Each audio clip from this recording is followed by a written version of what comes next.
Waluigi time! Hello everyone, thank you for tuning in to another episode of Player's Perspective. I am Taylor Field, and yes, this is just going to be a very special episode because I am joined by...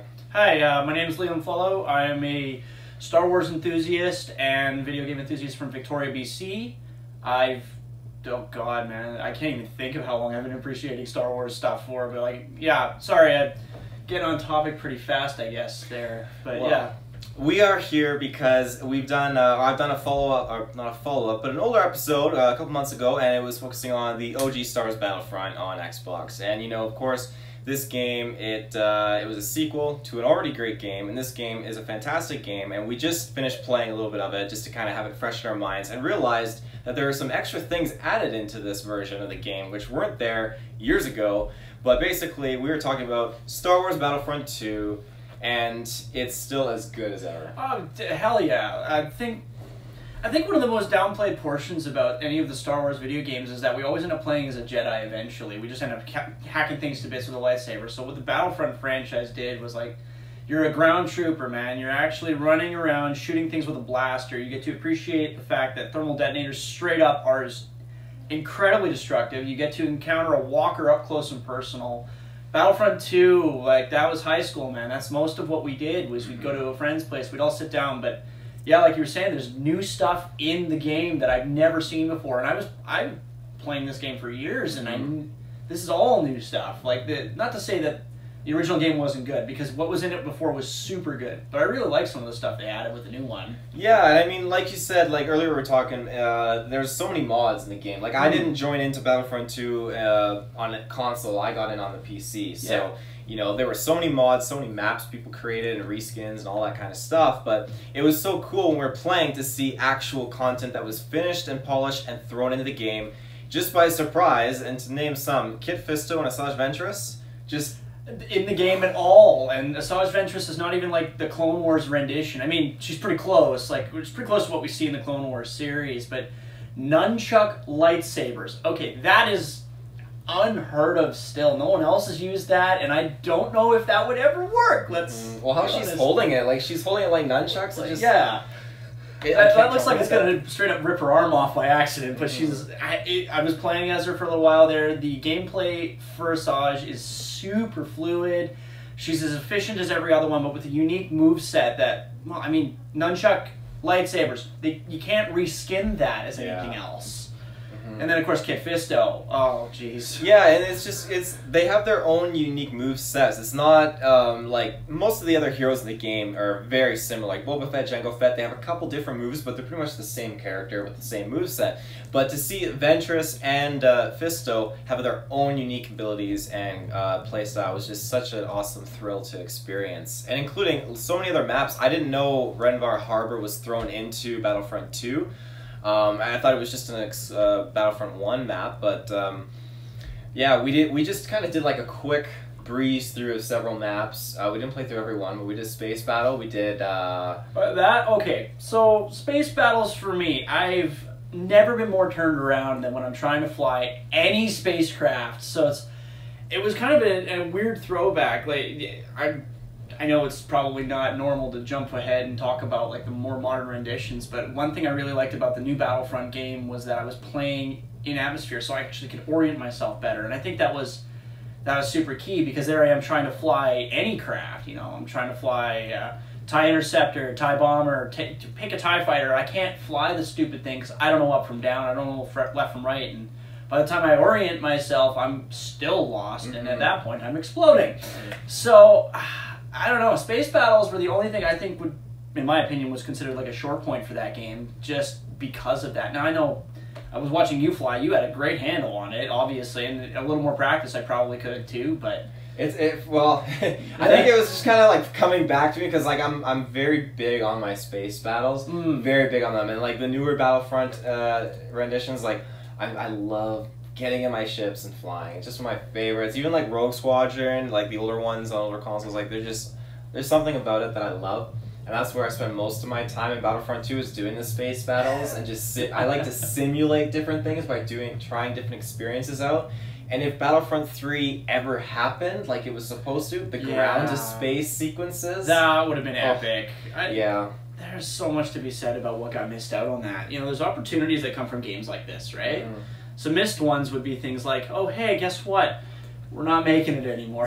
Mm-hmm. Well, space to air, that would have been so cool. Yeah. And I mean, I'm okay with what they did here. I think the fact that you can fly from your ship to an enemy ship, blow it up from the inside, that's great, and I can't think of too many games. Off the top of my head right now, I can't think of any modern games where you can actually experience that and do that on such a large scale. I think the closest you got was a map for Halo, but even that, I mean, it's a cinematic getting in there, but that's not the same. You know, being the one who actively does it, you're the man on the ground or on the ship, as it were. Like that is a really cool way to do that, and it adds too as well, like the interactive environment where you can blow up things on the inside of the ship, or when you're playing a Mustafar, if you remember, there's the outside lava area where the bridge can drop. Oh yeah, destroy the cannon, and you lure guys on there and just drop it. You know, so many good little things they've thrown into there. It's straight up like that kind of thing is a straight up like you see Luke Skywalker pull that kind of thing off in Return of the Jedi. That's the Star Wars experience you kind of want from a game like Battlefront. You want to have that boots on the ground experience. Well, I mean, as good as other games can be, you're not gonna get that. So that's a great example, actually. The Mustafar Bridge is. Oh yeah. Oh god, I forgot about that bridge. Actually, it's been too long, man. I don't get to go into it anymore. That's a sad truth. Mm-hmm. How old is this game now? Anyway, I think this game is 2005, I believe. Whoa, 14 years. Because I got the first one here. Now I can't remember what I said in my other episode I did. I think the first one came out in. It had to have been right before this, 2004. Mm-hmm. And then this one just popped up like literally the next year. And it was this one's just a huge change in gameplay and just what they brought in compared to the first Battlefront for sure.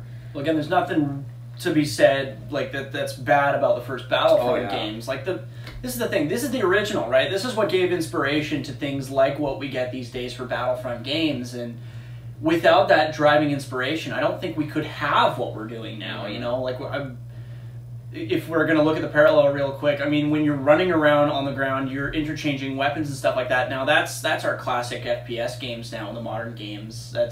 It's the stuff we looked for. It's the character customization, it's the interchangeable weapons, it's the alternate voices, it's stuff like that. That couldn't even be if we hadn't had the original Battlefront 2 or Battlefront games to inspire that. Mm-hmm. These games really brought out what it could be like to portray that character, and I think that's the hype that it needed to push through other games. Mm-hmm. I still am pretty disappointed that we never got the Battlefront 3 that we were promised or even just hinted at having.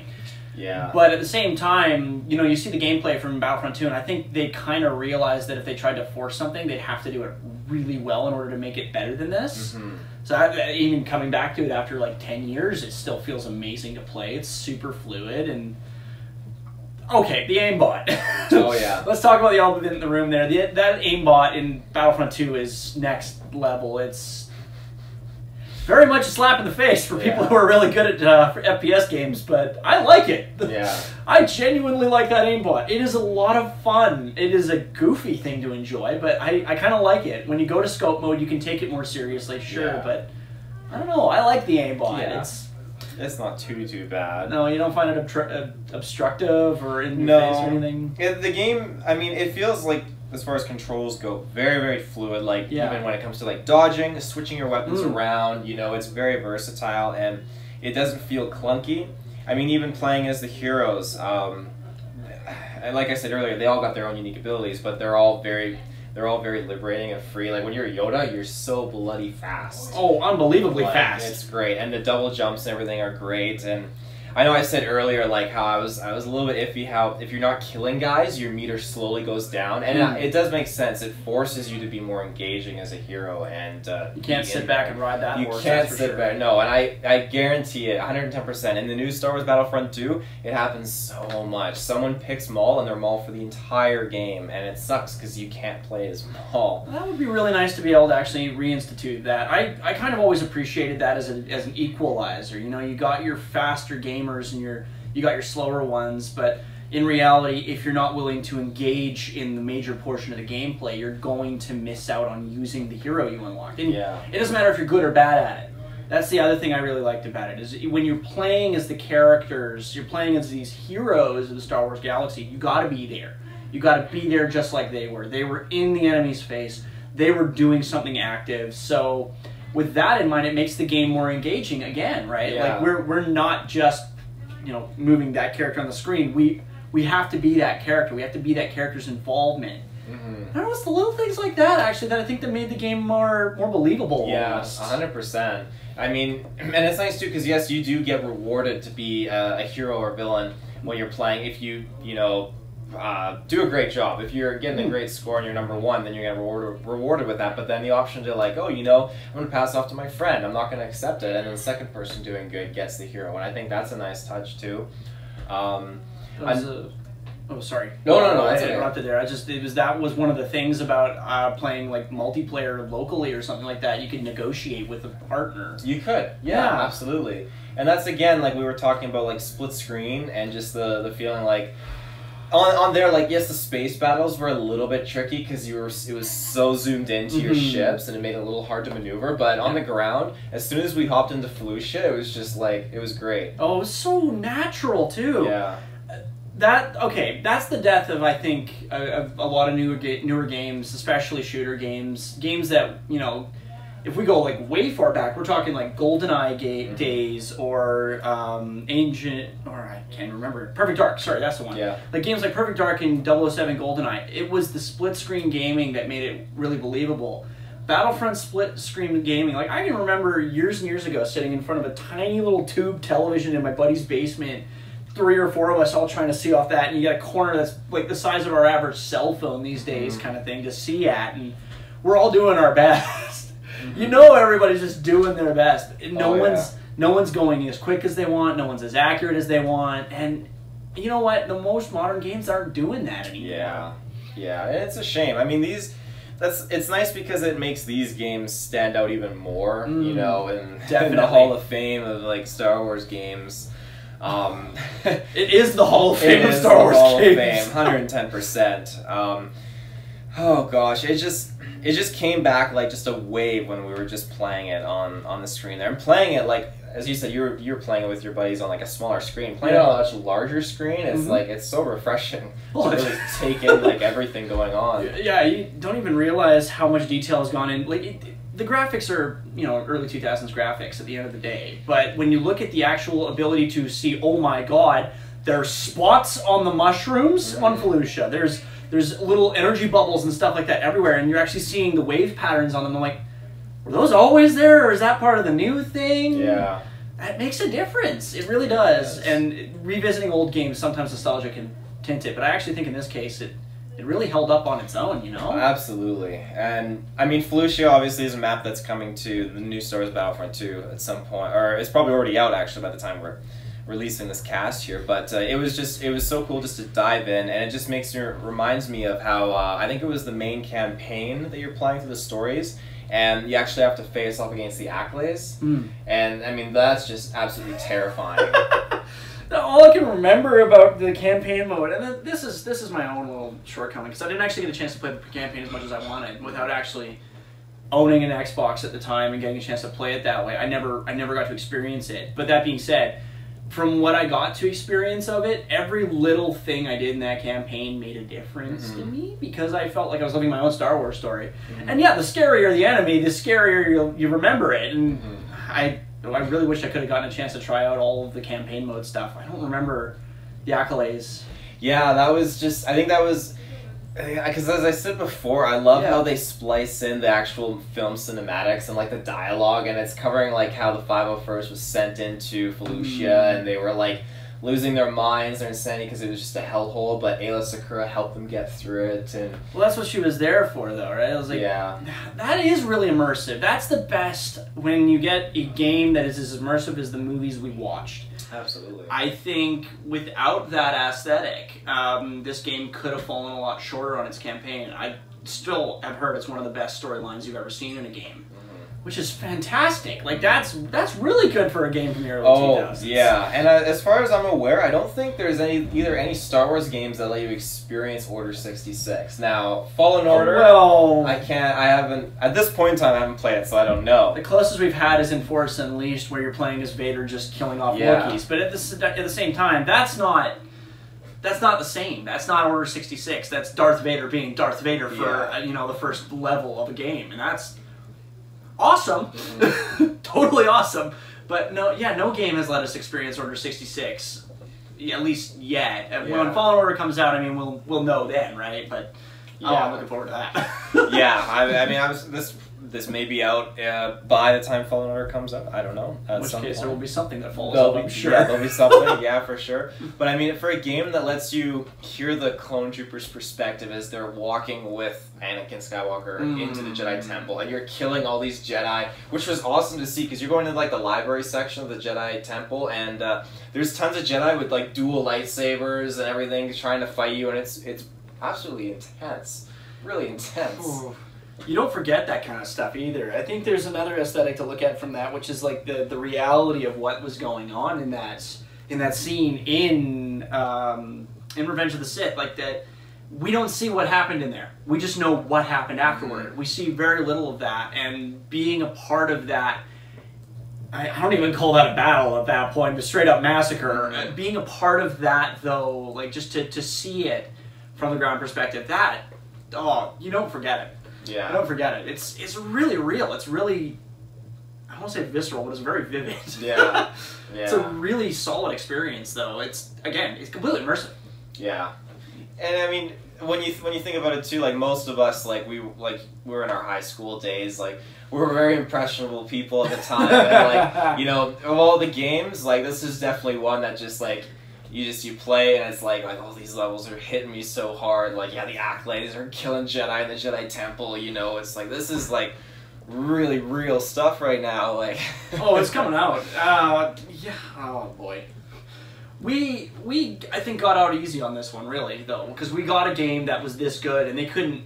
I don't know if they could make that game these days. At least not this real, right? Probably not this real. I mean, the Star Wars Battlefront 1, the new one that came out a couple years ago, it definitely felt like a perfect museum piece or nod to the original trilogy. Absolutely. Absolutely. That's great. Nothing wrong with that.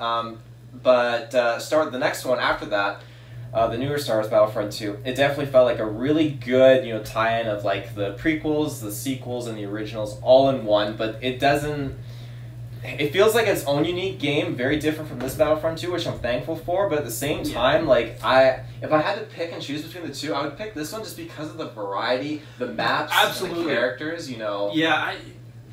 Credit where credit's due. DICE did make a great game when they made Battlefront 2 and they made Battlefront. No argument there. But the reality is that the original Battlefront 2 had the world. Like, it created the galaxy and it made it more tangible, I think. And that's huge, especially to guys like myself who we love the Star Wars lore, right? Like you as well. Like, we love the Star Wars lore, we love the galaxy, we love the universe. I want to see more of it. What can I see in that universe? And the best thing to see in that universe is, holy crap, I've never seen Felucia before. What does that look like? Yeah. Oh my god, I'm running around the sands of Tatooine. I've always wanted to do that. Oh wait, it's everywhere. Yeah. Mustafar especially, you still can't imagine the temperature, but just doing something on a lava planet? Yeah. That's just cool. Yeah. Or the exact opposite, depending on how you look at it. But it was super real at the same time, because you're actually experiencing the world that you've loved. Straight up, I love that part about it. Like we were going through the map list actually, and I'm like, holy crap! I didn't even realize half these worlds were even in the game. Like Red Var caught me off guard. Yeah. I didn't remember the Felucia map until I'm running around, and I'm like, oh yeah, I remember this map. Like it's that kind of thing. I didn't even remember Felucia was in the game. I thought that was only Force Unleashed and stuff like that. Tatooine, of course, I knew that was there. Mustafar, yeah. Naboo even was. Oh my god, but like Kashyyyk, but then you're running around on, Renvar was big for me, actually. I don't remember Renvar maps at all, and I'm running around in Renvar Harbor, and I'm like, when did this get here? Yeah. When has this always? So even if that was a new addition, it was so cool to get to do it. So yeah, I'm really psyched that's in there. The another thing too that I mean the newer Battlefronts are lacking is the the hunt mode specifically, and that's something that this had. And I know there was a little bit of that in the original Battlefront through the main story, but this having the like the Wampa hunt, yeah. You don't realize how fast and scary a Wampa's supposed to be until you're doing Wampa hunt mode, and then you're just dead over and over and over again. I love that. The hunt modes they're strange because not a lot of people can be like, yeah, I love hunting Star Wars creatures. It's like, okay, well that's actually really cool, especially when you get monsters like, Wampas are the big one actually. Yeah, well there were Wampas. I think there were Tusken Raiders. Yeah. I think there was another one, and then you had the Ewoks. I'm trying to remember any other ones, but I can't. I don't think Kashyyyk had anything. Or was there a Wookiee hunt one? There could have been a Wookiee. There might have been a Wookiee hunt on Kashyyyk. I can't remember. I know there are other. I'm not sure if it was a hunt or what it was, but they had. Obviously, the newer Battlefront 2 has an all-hero mode, but this had that on Tatooine, Mos Eisley Spaceport, all heroes only, which was such a good time. I'm really glad they brought that back for the new Battlefront 2, because that was a mode that you dicked around with friends in that one. Everyone spawns in as a hero, and you just rip around trying to kill each other. And it didn't matter if you were good or bad at the game. At some point, your character just ran out of life, and you started over again, and just did it again and again and again and again. And that was so much fun. It was utter chaos, but it was so much fun. So I'm really glad that's back. Oh yeah. I'm really excited to see where it could go in the future for sure. Yeah, I'm never gonna forget this game. Oh, seriously. Me neither. I mean, when you even look at like the scale like to heroes between this Battlefront 2 and the new Battlefront 2, I mean this one outweighs it totally. Because I mean, for heroes we got Ki-Adi-Mundi, Mace Windu, Luke, Anakin, Obi-Wan, Yoda, Ayla Secura. Now we have Kit Fisto. I'm sure we've missed someone, but I just realized that's already 8 characters on just one side of the war. And most of them are all Jedi, which is great. I mean, there's only like less than 5, I think, in the new Battlefront. But then on the dark side, you got Vader, Maul, Grievous, Sidious, Boba Fett, Jango Fett, now Ventress, Dooku. And yeah, others as well. Well, even if it's like 8 or 9 characters per side, that is insane. Yeah. How many characters there were in Battlefront 2. It never hit me before. And at least it's balanced that way too. I mean, the Fets, yeah, they may be lacking in lightsabers, but you still look at the way they operated in the game, and you didn't feel like there was a setback from that. Yeah. They were fast. That their jetpack abilities, the Jedi could keep jumping and jumping in some cases, but their ability to actually straight up hover in one spot and do their damage makes a big difference, because you're able to track things, you're able to actually strafe with them. And I'm a big Fett fan. I love the Fets. Boba and Jango are both some of the most badass characters in Star Wars, and I stand by that. I love being able to get into their, well, not literally, but get into their suits and actually do the job. But you get to pilot the character the way they would pilot in that situation, right? The way they would act. And it didn't feel like a shortcoming to play Jango or Boba when you're fighting against, say, I actually can't remember who the antithesis was, but I think like if you even throw on a map with Yoda, you'd still get a fairly competitive fight, because Yoda doesn't, he can just go everywhere real fast, but he doesn't get up quite that high. Jango, I'm pretty sure, was against Windu. So if you had it on that map, if you actually played it right, you could change how that encounter went on Geonosis. So. Yeah, for sure. Yeah, oh, Geonosis is another one of my favorite maps. I just remembered now, there's another one. You can actually play on Dagobah in this game, which is like holy crap! Yeah. I don't even. Oh my god! I don't remember seeing that on the list, and I totally forgot about that one too. Yeah, you can actually just Yoda's hut and everything there, and yeah, it's awesome. I think that you can't. I don't think you can do Clone Wars on that. I think it's only Civil War, which is fair enough. I mean, it only appeared in the Civil War, so of course it makes sense. But but I love again that option in these games, being able to play Civil War or Republic on certain maps. I mean, unlike the new Battlefronts, like you can't do that. You're playing on Crate, it's automatically First Order and Resistance. You know, you're playing on Naboo, it's automatically CIS and clones. But just to be able to pick, what would it be? I guess Geonosis, you could do CIS and Republic, or I mean even Mustafar. You could do Empire and Rebels, or droids and clones, which is just with the new canon, it lines up. But when this game came out, that was not a thing. Yeah, that never happened. Yeah, and that never would happen either. Apparently in the original, but. And another thing they had in here too was the what is it called? The Galactic Conquest, I believe. Yep, Galactic Conquest mode. Yeah. Which was just your own campaign. Yeah. You build your own campaign of things you did, and you actually could straight up lose a war, which didn't happen because, you know, you were the one playing on the one side. You knew you were going to win that war, but that actual experience, you know, you just don't get that anymore. Yeah. The new Battlefront games. Well, did the new Battlefront 2 get it? The new Battlefront has basically like that whole ground scale battle, and then you take the battle up to the enemy spaceship, which is great. It feels very similar to like a Galactic Conquest kind of style, but I mean, with Galactic Conquest, you could take over certain planets in the galaxy, and then they would grant bonuses to your troops and your armies when you go into the next battle, which is great. You land on the next planet, you've got a bigger troop reservoir, or you spawn in as your hero, or you know, small things like that. But it really brings the campaign to life. So it's too bad they didn't bring that back, but at the same time, I'm really glad it was in there because now we have something to complain about. Yeah, exactly, for sure. Yeah, no, it's, I don't know when we will get another Battlefront from DICE. I'm not expecting one. I feel like that they're going to add a bunch of Rise of Skywalker stuff into Battlefront 2, and I kind of hope that that's all they do, and even if they just take the existing Battlefront 2 and just start revamping parts of it and release them as either patches or DLCs or something, I'd be okay with that, I think, now. I don't want another Battlefront game. I want a Battlefront game that just makes me want to keep playing Star Wars. Yeah. That's what this game was, right? This was a game that made me straight up want to keep playing Star Wars. Battlefront 2 was that for me for years. That's why I still did Star Wars when Force Unleashed came out. It's why I bought the new Battlefront game when it came out. It's why I've done any of the Star Wars gaming I've done up to this date. And it's, you know, a game that makes you want to keep doing, well, not the same thing, but the same idea over and over again. That's a successful game, if you ask me. Yeah, the replayability of it, you know, that's huge. You know, you don't want to just play it once and put it down. And there's so many games like that.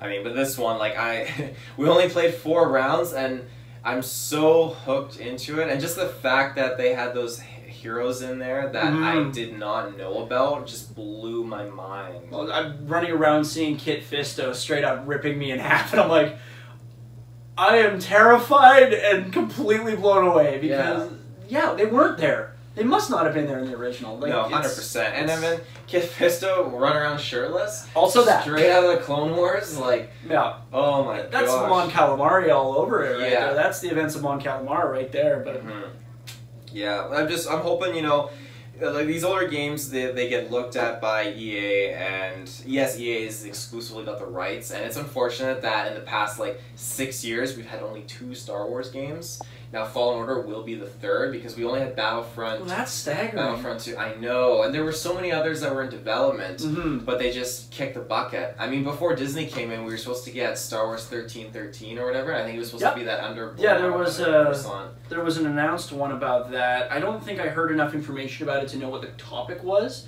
but I heard about it and I was getting excited already just thinking about it, and then I never heard about it again. Yeah. So that's sad when a fuse goes like that, you know? When it just burns out that fast. But yeah.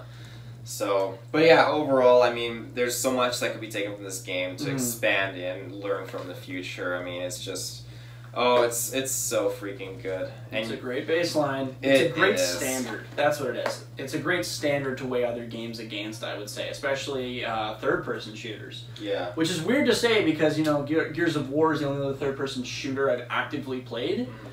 But I don't know, man. Battlefront 2 was still a better game in my opinion, but I'm okay if I'm wrong. If everyone disagrees with me, I'm okay with that. It's, you know. Another thing too, though, with Battlefront, now, don't lose my train of thought. You got this. Yes. So the most games that are based on movies, I personally have a problem with a few of them. Some of them can nail it, and others can just be really bad. And you know, this was done in a way where I feel like it was based on Revenge of the Sith mostly. Yeah. But you know, they didn't call it straight up Star Wars Revenge of the Sith, which also is a video game. Yes, and it's actually pretty good. I heard that actually. Yeah. I never got around to trying it because I never got it. But it's pretty solid. Okay, that's good. But then, I mean, just this one, it was heavily based on the movie, but they did such a great job making it its own thing and just gave it so much extra oomph to it. which I really like, because I mean you can get games like like King Kong based on the movie. I don't know how great that game is. Or... I played that game. I don't like that game. I don't want to have a debate with everybody online or in the world about this, but I don't like that game. Ripping around as the characters on the ground is cool. Ripping around as a monkey is okay. I don't like that game. That's it. I'm dropping it. That's a perfect example. And again, too, it's like when the Hulk, Incredible Hulk came out, and they put out the Hulk game for it. Which the game, it was not the greatest. It was bad. But then shortly after, they put out Hulk Ultimate Destruction, which was a fantastic open world Hulk experience. It was so good. And it wasn't based on the movie, was it? It was based on the comics. It was based on the comics. Yeah, that makes a difference. It does make a difference. Yeah. And that being said, like with this, like it's not solely just based on the movie, but it's based on the whole saga. Yeah. You know, it's filler. Exactly. Like straight up, it's filler between the movies, man. It expands that world we already knew existed. Yeah. And now we get to see it. Yeah.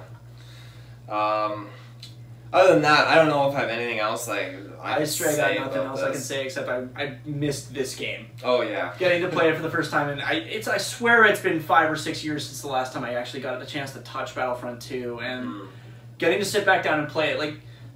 I'm not going to say it's muscle memory because I don't think that's what it was, but getting to sit down and just start playing around with it again, you know, the basics come back to you. Once you remember your control suite, it's really easy to get back into the gameplay, and you follow the flow of the match very, very, very cleanly. It doesn't go away. This game sticks with you. 110%. I remember like playing on PC, and my cousins would come over, and my dad had like 3 gamers all land up, and we would just pop into Battlefront 2 and just play. That's it. That's the night right there. Oh, that's the night. Yeah. Friday night, easy, 110%. Oh yeah. But yeah, for me, this game, I'm easily giving it a 10 out of 10. I usually rate my games at the end, and you know, maybe I'm being completely biased, but you know, it's okay because it's a great game. Yeah, nostalgia glasses being as real as they are, I'd also probably put it either at a 9 or at a 10. The only thing I'd give it a 9 for is because I straight up can't do space battles. Yeah, no, that's fair. And that's just my own limitation, and that I think got rectified in the newer Battlefronts where I can actually orient myself a little better. So I'll give it a 9 out of 10 for every other aspect that I love the crap out of about this game. I won't go for a full 10 because I suck at space battles. My fault. Okay, well, yeah, I hope, ladies and gentlemen, you enjoyed this other episode of Player's Perspective, and if you hadn't seen the other one we did, you can check out the one focusing on the original Battlefront 1, and back in October, you can check out our Player's Perspective for Luigi's Mansion, and then I think we did a FIFA Street one, and then we also did a Bionicle the Game, which is a great one, and whatever other ones that have come out since then, you know, there's something for everyone, but... thank you very much for being a part of this. Yeah, thanks for having me on the show, man. Yeah, it's been really awesome. And we'll definitely get you on here again in the future. Please. Yes. Looking forward to it. But until then, at the time that this is releasing, I don't know exactly what else is happening in the Geekverse, so I'm not going to shout anything. But, yeah, we'll see you in the search bar. Have a good one.